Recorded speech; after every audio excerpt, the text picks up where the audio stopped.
Hi again, this is Brother Teacher.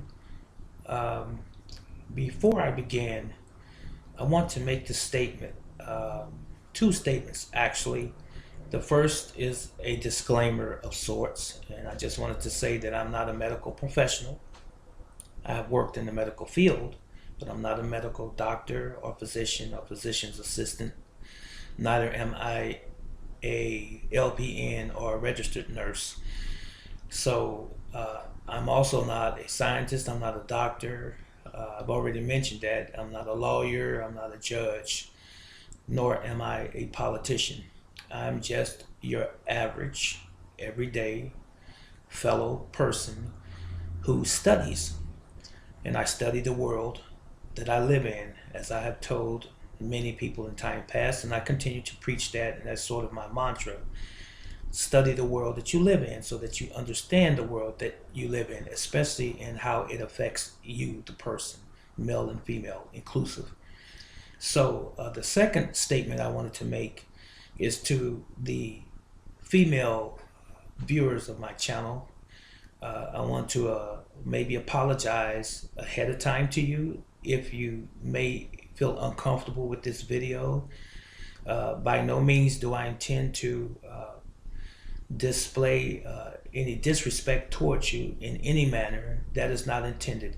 This is just an ordinary occurrence with us being human beings. And in this particular video, it just happens to be a subject that is talking about a problematic situation with some females, not all. And the subject basically is this: does your vagina have a bad odor? Now, I've been in retail for many years and I've sold feminine products in my store. And I've had women come in that I personally have known, have asked for them, and I have no problem serving people that need feminine products. So now I'm doing this video and I want to point out some of the culprits behind vaginal odor, uh, the smell, the bad smell odor, if you will. Of course, our bodies always have an odor, but in this particular instance, we're talking about bad odor. And what could possibly be the reasons why? And I'm going to look at my notes as I go throughout this periodically, and some things I may comment on, but I will leave a link to a website that will break these things down, perhaps even further, and even show you some studies that have been done to corroborate the things that I'm telling you right now. The first thing that we need to consider as far as vaginal odor, bad odor, is concerned is our diet. That's the most immediate thing. You know, when we have a bad diet and we eat a whole lot of high spicy and hot foods, that can cause, you know, issues with your vaginal odor, as it were. So you see, I'm trying to be very delicate in how I present this. Uh, Another cause of vaginal odor could be your allergic reaction to condoms. Even though some of them are made out of latex, and that's the majority of them, some of them are made out of lamb's skin. But the fact that you're putting something into your body, of course, by way of the man,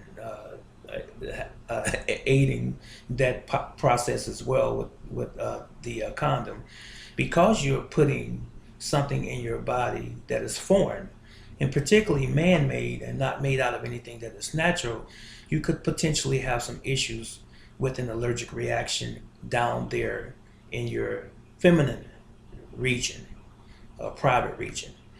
Uh, Douching.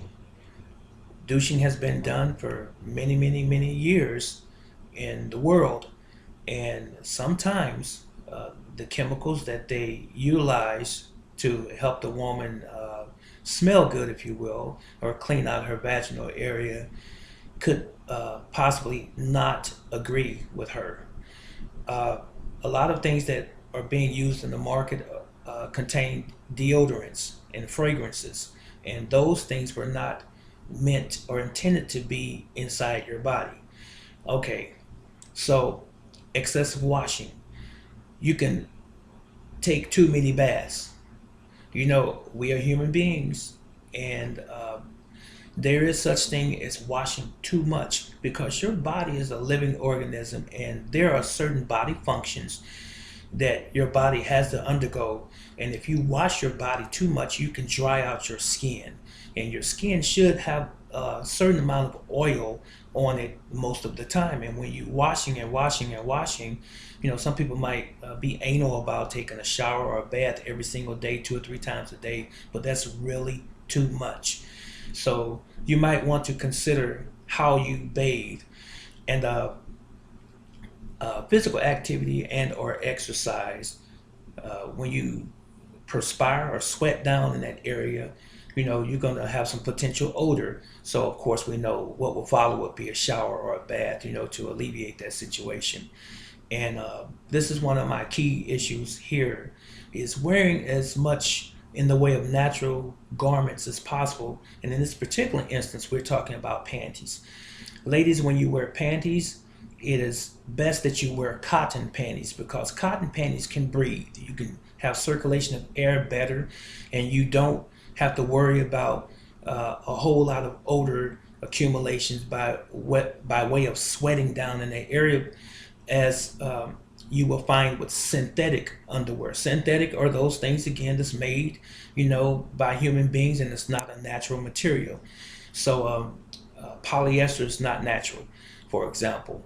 So anytime you have it might be beautiful underwear, it might be cute, you know, it might have nice colors and designs and so forth, you know, but sometimes we have to err on the side of what's healthy for us as opposed to how well something look. And then on the other side of that, they do make many types of panties that are beautiful, you know, and have the same types of designs and so forth. So you might want to consider that. And also, I'm a big stickler about this, a big stickler, and that is wearing your clothing too tight. Now, let's start with the panties and we go outwardly. If you wear a size 8, don't put on a 6. And if you wear a size 10, don't put on an 8. Because what you are doing, and I'm sure common sense will dictate that just by me saying this, what you're doing is you're causing a hot spot, so to speak. What you're doing is you're allowing or creating a situation where you're going to perspire even more by having something that close to your body. Now I understand, you know, women have their menstrual cycle once a month. So you might want some tighter panties, you know, to keep your pad in if you're using a sanitary napkin or so forth. I understand that, but we're not talking about an exception to a rule. We're talking about women who wear tight panties all of the time, and especially if you're wearing thongs, you know, something inside your crouch, and you're breathing bacteria, bad bacteria in that instance.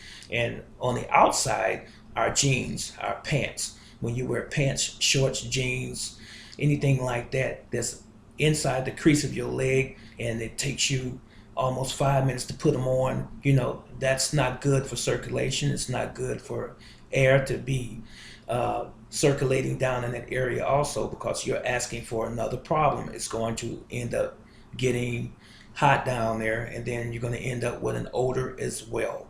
Okay, the other thing is scented lotions and body washes. You have an opening down there. Lotions and body washes might smell good, but they were not intended to be inside your body again, you know. So you have a natural flora. Flora just simply means the way things are supposed to be biologically inside your body, and it has its own bodily function that's considered to be normal.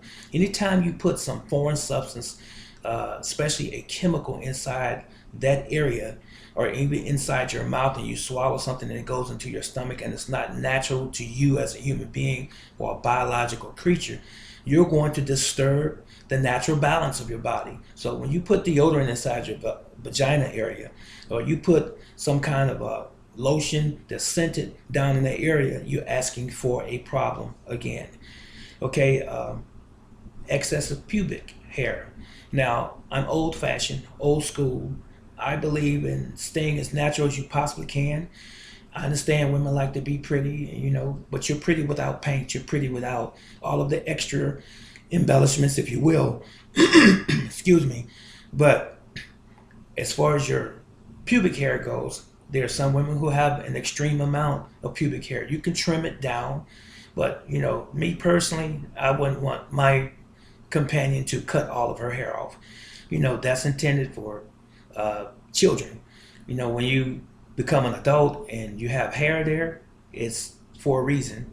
That's why you grow the hair. That's why you grow hair on your face, your head, wherever you grow hair. It was intended for a reason. It's not there for no reason. Okay, so you can trim it down for your hygiene purposes, but you don't have to necessarily cut it all off. You know, some, excuse the expression, some women have an exceedingly amount of pubic hair. So that might be something that you want to consider also. How long is your pubic hair? Just keep it trimmed down so that you can still have air circulate down in the area. And another thing, and this is probably one of the biggest ones, and I know this to be true myself, and you know, I have no inhibitions about saying this to you. Sex, when you have sex, let's say you don't have sex with a condom and you have sex naturally, or some people like to say raw. If you're having sex naturally with your male partner and he ejaculates, the semen that he has deposited inside you, if you don't take care of your body hygiene, as it were, then you're going to end up with an odor, because after the semen has been dispersed inside you, it's going to mix with your own body chemistry, or your own body chemicals, if you will, and enzymes and bacteria and so forth, and it's going to cause an issue as far as odor is concerned, especially over days if you haven't taken a shower in an appropriate time. So, for example, if you have sex today and your partner deposited semen in you, or he ejaculates in you, I would take a shower that same day and, you know, try to rid yourself of that. Okay? It was as simple as that. I just wanted to give you some information that was going to be helpful to you, hopefully, and something of value to you. And as I said earlier, I'm going to leave you a URL or a link to where you can find some more information on the same subject matter. And with all due respect and much love, Yahweh love you and I love you, and I will see you in the next video. So long.